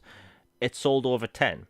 And it was the second best selling game in the US from the year it launched. So that's pretty huge. So on the list, you had Call of Duty at number 1, and you had Star Wars Jedi Fallen Order at number 2. It was huge. And yeah, I think there's going to be a lot of developers over at EA thankful for that game because, again, they can make Unreal Engine games. They're not forced to Frostbite anymore. I think Dead Space is going to be their last project outside of Battlefield that uses Frostbite. And that game looks fantastic. Looks like the developers have done a really good job with that, and they're actually giving us updates every month about the game. But yeah, great things from EA coming. And I know a lot of people like to hate on EA because of their things in the past, but if you look at the projects coming forward, they have more single-player Star Wars games in development. We have a full-on single-player Dragon Age coming, which we're going to see more of later this year. Mass Effect is going to be single-player only, although I do hope they put a Mass Effect 3-style multiplayer in there because that was beautiful. I loved that mode. But yeah, good stuff coming from EA, and looks like Ubisoft's in trouble. I hope they can just get their crap together because I like their games. Next up we have Xbox FUD. Now, Logan, I want you to talk about what do you mean, because I've seen a lot this week. We had the Halo co-op launch in the flight, and it came out that Microsoft and Xbox, we do not have matchmaking for Halo co-op campaign. Now, me personally, that's never been an issue for me in previous games. That's never been a thing. Is that what you were talking about? Yeah, that's the latest thing.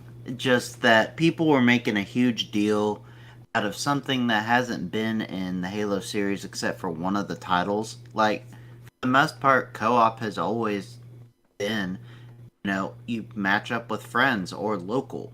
It has not been you get randomly matched with Joe from the UK and you play campaign together. That would be just kind of odd for just the Halo universe. It's just, and it blew up because fun thing to do is to hate on Halo and hate on 343, and they have deserved a lot of grief lately. They have, but this is one of those that it was just beating a dead horse at this point, like not kicking them while they're down, like not necessary, not needed. It was very much a non-issue, but since it was Halo Infinite and it was something they didn't have, it was like, this will get some clicks. Why not, get a easy article out? And so I even made a joke about it, just, saying that, Halo, it's called Halo Infinite because the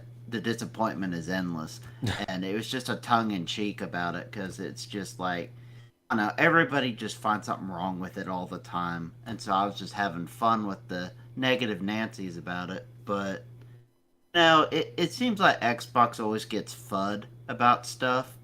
Then as soon as you bring up concerns about some of the other ones, it's just hating, or it's like concern trolling or something else. Like for some reason, once again, different platforms and different ecosystems or different franchises treat different treatment or protection than others. And it seems like just the in vogue thing right now is if it's Xbox doing it, and especially if it's Halo, and it must be bad and it sucks and there's something wrong with it and they don't know what they're doing and everything is awful. That's just basically the vibes coming out from a lot of journalistic outlets. And so yeah, that was the Xbox FUD I was talking about. Like there are legit complaints and issues with 343, how they've handled things and how they've handled Infinite, especially.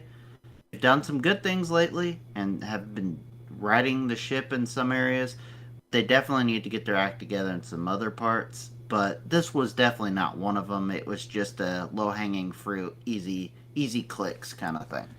Yeah, when I saw that in my feed, I was kind of confused because that's never been a feature in Halo. It's been a feature I've never seen anyone ask for. Like, who wants to play a story first-person shooter campaign with randoms? You're gonna get someone with playing music in the background. You're gonna have a squeaker in the background. Like, who wants to play a campaign with a random player? Like, that was so bizarre. And I think that was, yeah, you're right. That was low hanging fruit. Like, why do that? Like, why that seems like complaining for the sake of complaining, which is unfortunately we see a lot these days. You know, and the Halo topic comes up a lot. You know, I don't really talk about Halo much because I kind of just don't do multiplayer anymore in general, outside of Among Us and Fall Guys, which kind of sad. But yeah, I mean, look, the situation with Halo will get better. I just think like this whole thing, co-op campaign, randoms, nah. Like I know Halo fans do complain a lot, right? Some reasons I think they're right. Some reasons I think they just complain about that. Like I remember when Among Us got a skin, like a Master Chief skin. The comments were all people complaining about, oh, this game's getting more content. It's like, and like when the Halo cookbook it was announced, Oh like, my word, yeah, the cookbook. like all sorts of games get cookbooks. Like Assassin's Creed has a cookbook. I believe there's like a Left 4 Dead cookbook. There's probably going to be an Elden Ring cookbook at some point. Although I would buy that. Um, you know, it just these cross promotional things happens all the time, and with Halo, people, I think the Halo fan base, they just get really angry about stuff. It's one of the reasons why I don't talk about Halo. Like I talk about Mass Effect all the time online, and I never get any negative feedback at all. People always celebrating Mass Effect, loving Mass Effect, talking about which characters they saved in that. But if you say that you like Halo 4, oh my god, you may as well have just walked over to their house, opened the door, and kicked them in the face because they act like you've physically hurt them. And it's like, no, I like Halo 4, okay? Like, and I've been playing Halo since the original, and I like Halo 4. I don't care what people think. I loved the multiplayer. I think the Spartan Ops thing was great, where they interjected multiplayer, I should say, single player story arcs into the multiplayer, which I thought was cool. I like Halo 4. Yeah, I don't say that online much because, oh my god, the things people say, people get angry. I have a lot of Halo fans muted just because I said I liked Halo 4 once. Yeah.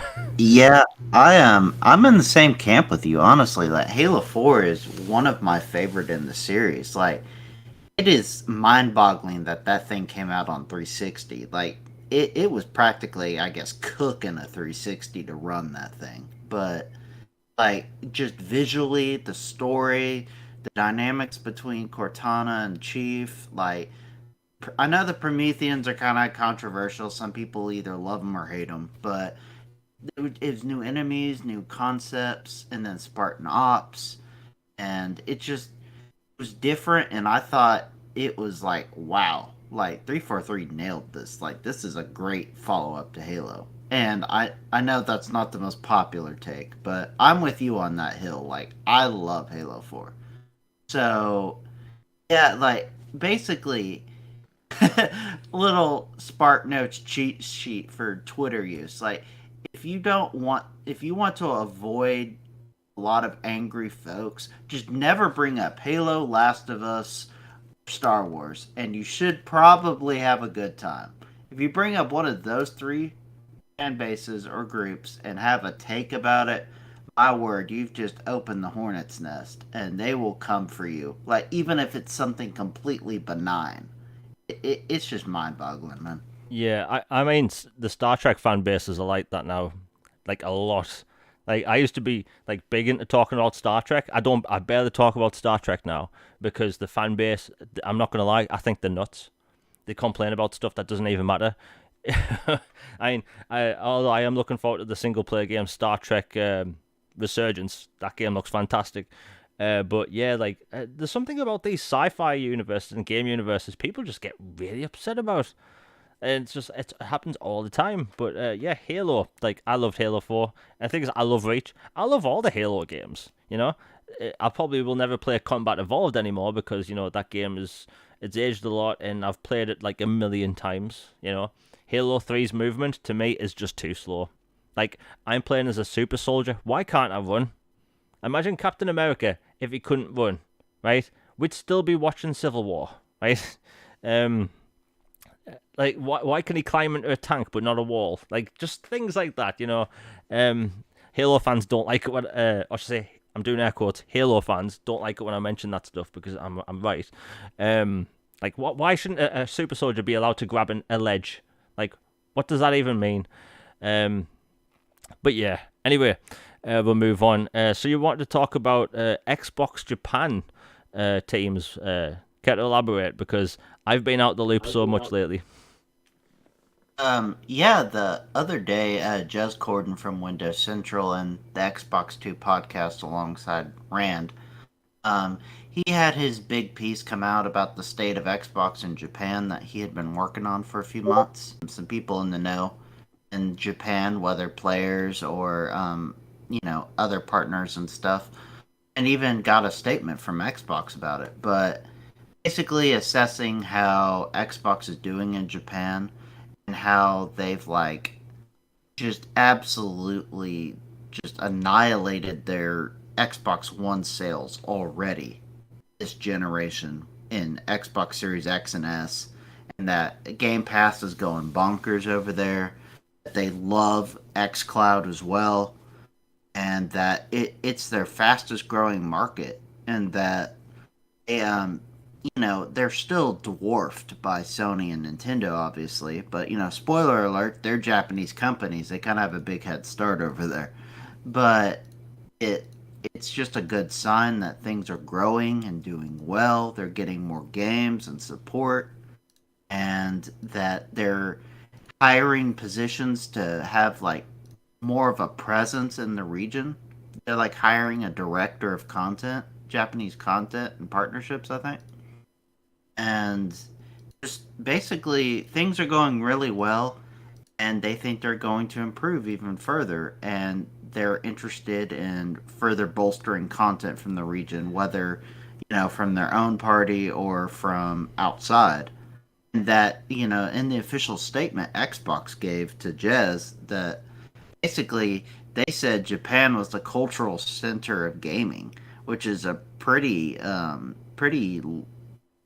resounding statement on the importance of the region and of the cultural value for Japanese games.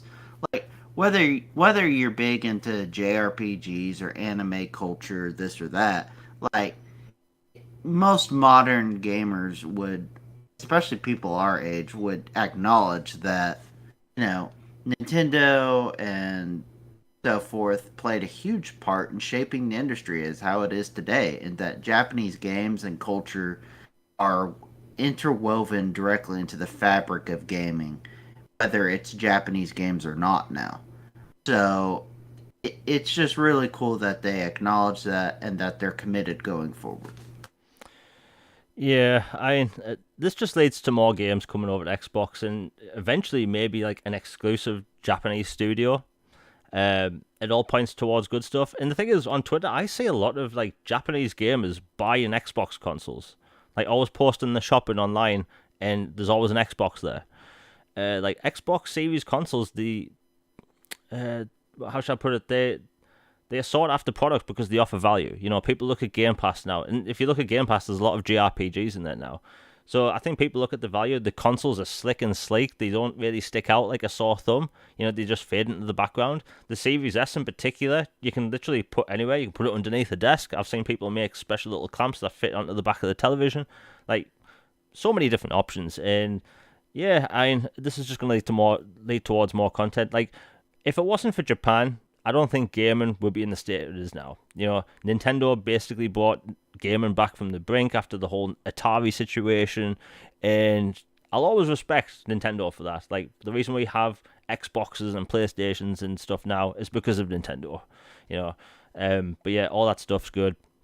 It will lead to more, you know, exclusives in the future, which I'm looking forward to. I just want my Lost Odyssey 2.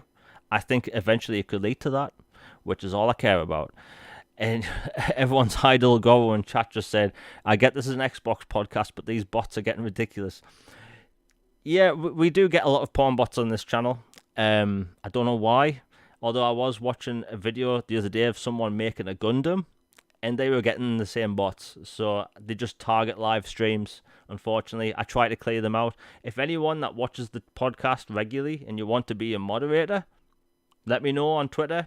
I'll set all that stuff up. You just click them off and all that stuff. It works best on, you know, desktop, I think. But yeah, that's pretty much it for today. We've had a lot of topics to go over. We don't have enough time to cover the other smaller stuff. But yeah, it's been good having you on, Logan. We missed last week because again I had no voice or any of that stuff. But yeah, it's been good, man. Yeah, it's been a killer, man. Just went through a lot of content, and then it looks like people were talking about 2022 being kind of a dud year, but things are picking up really quickly towards the end of this year, and I'm excited to see what comes next. Yeah, there's a lot of games coming. I mean, we have Gamescom coming next month. I mean, it's almost August. The build up to that's going to be good.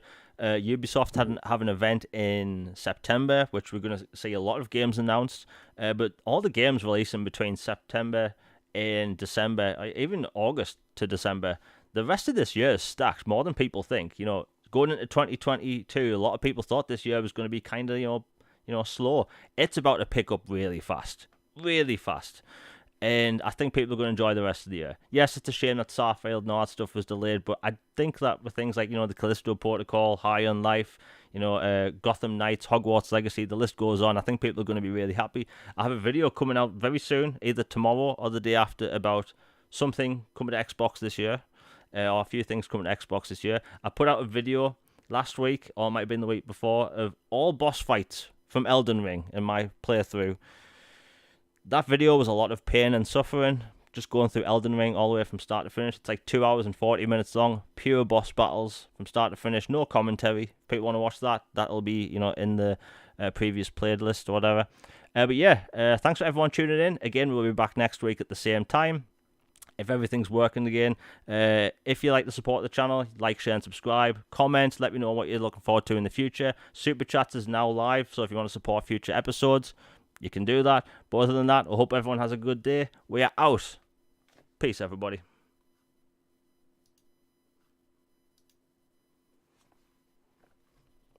And we are done.